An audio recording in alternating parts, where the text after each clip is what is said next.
just finished up my talk about the reveal of Shenmue III, and E3 as a whole was just spectacular.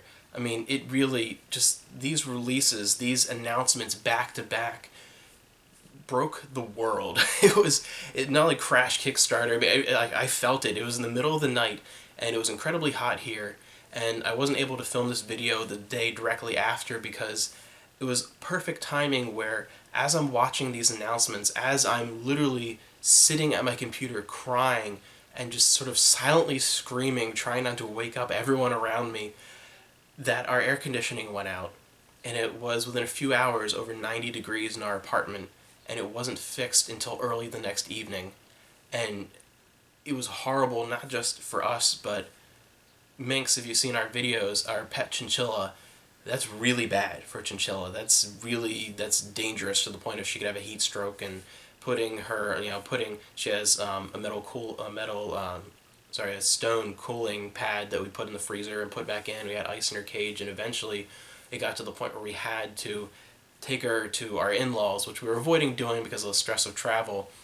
And it was just this just amazing, just sort of almost like a trial. Like it was too much to handle. My body was, or my heart was already pounding. I was already sweating before it went out, and then everything just around me just broke down.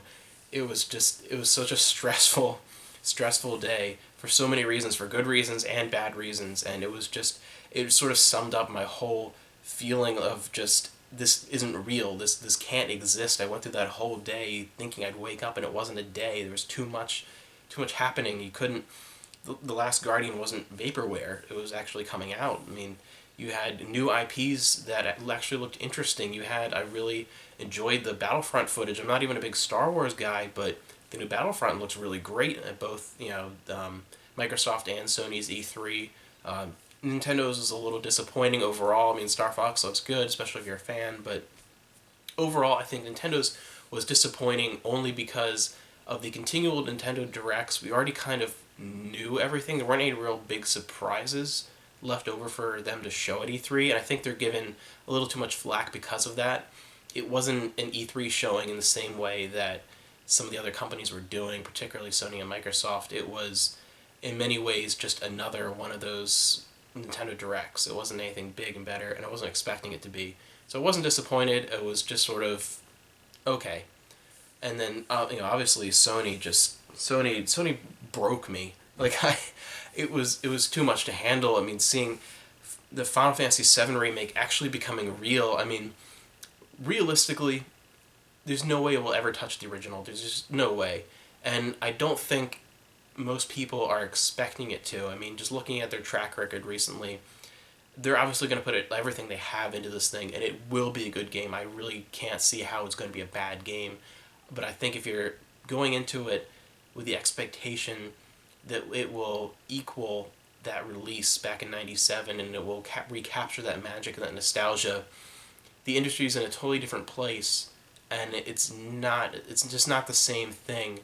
However, I do think it's going to be an amazing thing, and it is shocking that it actually exists. I mean, I completely given up on Square Enix as a company, and it's just mind-blowing to see that. I mean, we just have a short little trailer, but it doesn't even matter. That little bit is enough where it's remarkable. And that was already enough. I was already done. This was already greatest E3 ever at that point, and I was already like, wow, I'm going to get a PS4. I mean, I have so many retro consoles and so many things on my wish list to where I'm a collector who wants to collect things because I want to play them, not just to have them.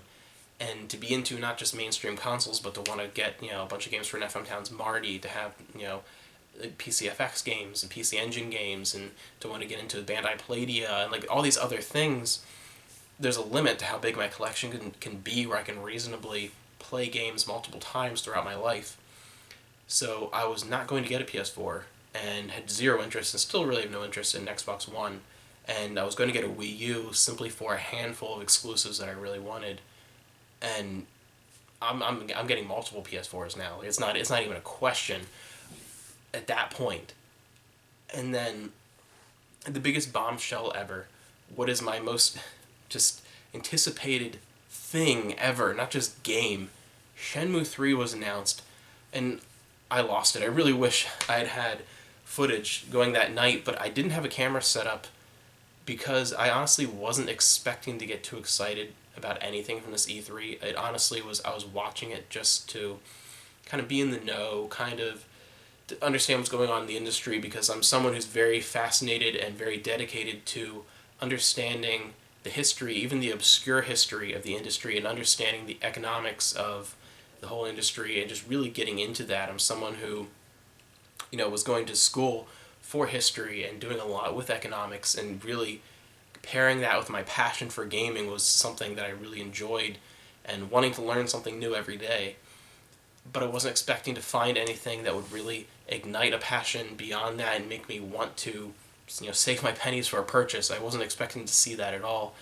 And Shenmue 3, that was the most unexpected thing ever.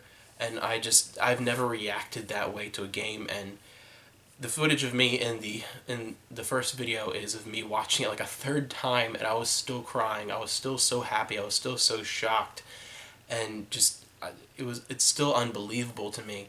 And to be a part of that community, to be actually a part of the process of Shenmue 3 for what's probably going to be, he said some point to 2017, so at least 2 years. And it's such an amazing feeling that I still can't get over.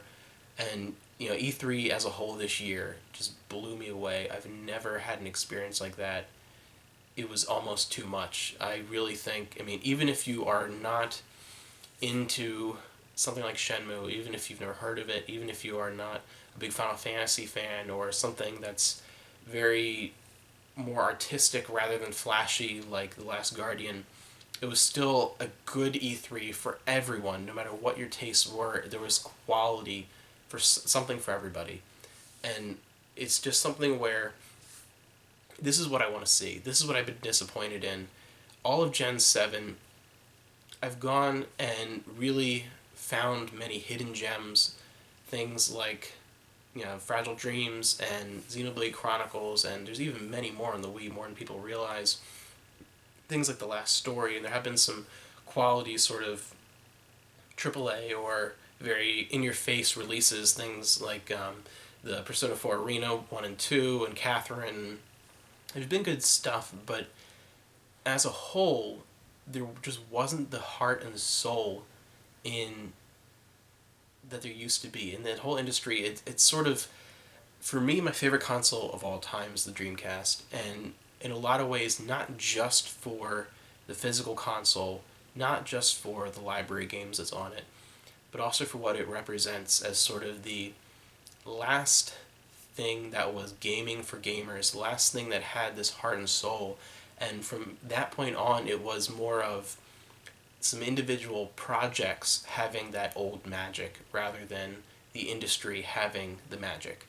It was more of this corporate structure, more of this sort of flash with no substance was the majority of Gen 7. And Gen 8, it's almost disgusting, the number of just HD remasters and re-releases and games releasing on Gen 7 and 8 at the same time. And you walk into a game store, even going into a GameStop, which it's not something I do very frequently, going in and comparing it this far into Gen 8 compared to old gens where the Wii U is in a corner and the PS4, all of the boxes, like half of the store, the boxes are facing this way instead of this way because there's nothing on it. And the Xbox One, the same way, like half the cases are facing forward instead of this way because there's not much, and you still have PS3 and Wii and Xbox 360 and all this other stuff that's sort of lined up filling the shelves with all the used copies. And there's stuff to play on each of the systems, the Wii U and the PS4 and the Xbox One, particularly the Wii U, but not compared to previous generations. Thinking of growing up and walking into a store and looking at the PS1 section, or later on looking through like the GameCube and the PS2, or even like when the Dreamcast first came out, looking through all these systems, and even something like the N64, which only had a little over 300 releases in North America, an incredibly small library, even like worldwide, compared to over 1,500 on the Saturn and like the insanity that was PS1. Going now, it's disappointing, and it really makes me feel bad for young people, people that are just growing up, people that are growing up in an environment that is in a way pro-retro as far as nostalgia and collecting, but anti-retro in the whole useless graphical arguments that are going on, and just this whole concept of you shouldn't. There's very few games now. There are a few, but very few that really capture that magic and creativity of something where, wow, this has the quality of story you could find in a lot of novels, or this has just beautiful, living, breathing, moving art that matches a lot of cinematic masterpieces.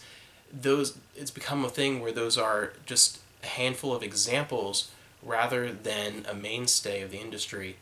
And I do feel like what a lot of these games coming out mean to people is not just what they are, not just these things we've always wanted, but they represent that we can go back to where gaming was.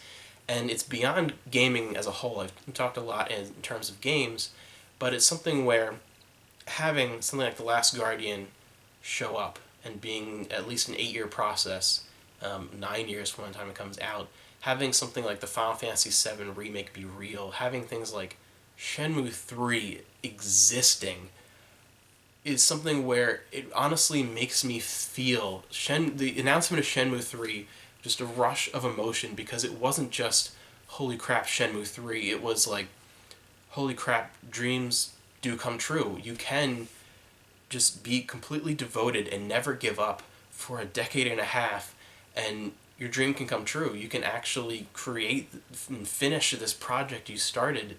It sort of penetrated into other parts of my life where, particularly now, I'm really at a crossroads with finally acknowledging what I want to do with my life and entering a career path that is what I've always wanted to be, and setting aside the expectations of others and setting aside what I'm supposed to be doing, and instead turning to what I want to do and who I want to be, and to sort of have that beautiful representation of that, where you can be successful and you can do what you want to do and be what you want to be if you try hard enough, and if you just try long enough, and if you're persistent, and if you just believe in yourself and in what you're creating so much that you can eventually get there. No matter what you're doing, I mean, it doesn't matter if you want to go to school to become a teacher, if you want to, travel to move to another country, if you want to write and publish a novel, if you want to make a movie, whatever it is that you want to do. This was something that really, honestly, the existence of Shenmue 3 made me believe that if you want it badly enough and devote yourself to it, you can accomplish it.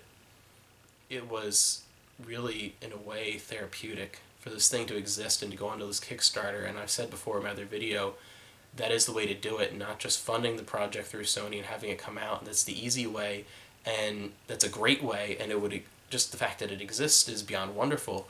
But having it something where it really is up to the fans to be a part of this process and to be involved to the point where they're not necessarily the only way that it will exist, but the money that goes into that Kickstarter really will guarantee features and content that Sony would not fund themselves. Sony will, obviously, they're going to back it and give it funding and make sure it's successful, but to make it really be all that it can be, it needs the support of the fans. It needs the support of everyone who has a love for this type of thing. It's something where the creator himself, Yu Suzuki, and the fan community have kept this thing alive for 14 years. And it's up to those same people to not only keep the dream alive, but now to make the dream become real, to be a part of it. And I'm just incredibly excited. This was the greatest E3 ever. Very emotional, and it's again, 2 days later, and I'm still blown away. Wonderful experience. FF7, Last Guardian, tons of other great stuff, even new Star Fox, like everything, good stuff for everyone, and please support Shenmue 3.